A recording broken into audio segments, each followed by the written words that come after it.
तपाईँ त रवि लामे छानेको फ्यान होइन? पहिले रवि लामे छाने कति हेर्नुहुन्छ? त्यही त हो नि घन्टी भनेको।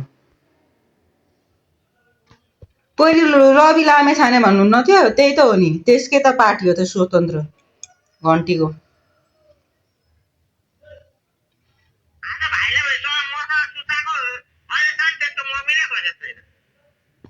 त्यहाँ अरूकोलाई छोड्दिनु, घन्टीलाई चाहिँ जसरी भए नि भोट हाल्नु। त्यो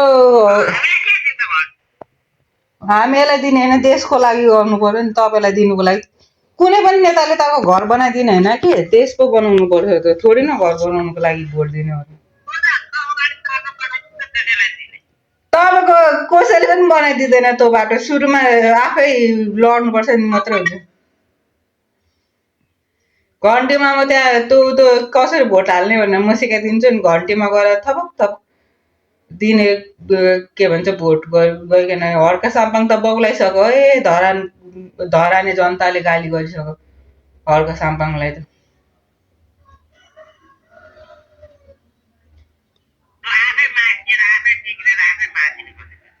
त्यो आफै आफ्नो इमेज आफैले खराब गर्यो त्यो हर्केले। नभए पहिले कतिजनाले मानिरहेको थियो। यसपालि त्यसले जित्थ्यो पनि होला धरानमा। यसपालि पनि त्यसले धेरै बोल्यो क्या, स्टेटस आम्मामा दिनमा 100 वटा पोस्ट गर्छ। म घरि यो गर्छु, म घरि त्यो गर्छु, घरि यस्तो घरि त्यस्तो भनेर।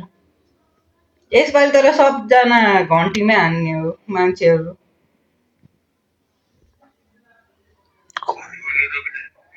रवि लामे छाने क्या, बालेन रवि लामे छाने अहिले सबजना एउटै पार्टीमा आछ त।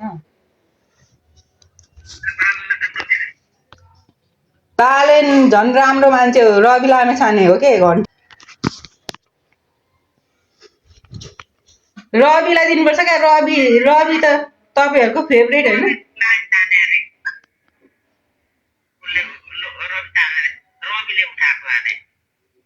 सबैजना युवाहरू उठेको हो क्या घन्टीमा। नयाँ युवाहरू उठेको हो। जेन्जी अस्ति आन्दोलन भयो नि त।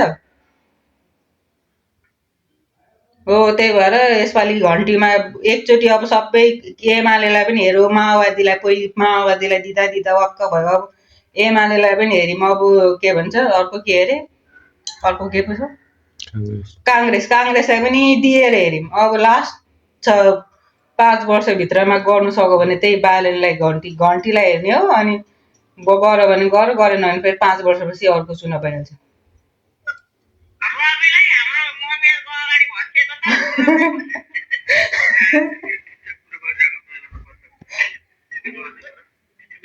त्यही त नि, बाबाले बुझ्नुहुन्छ। बरु हाम्रो बाबा बुझ्नुहुन्छ क्या। त्यो तपाईँ हावा तालको कुरा नगर्नु। तपाईँको घर भत्केको छ कि के भत्केको छ।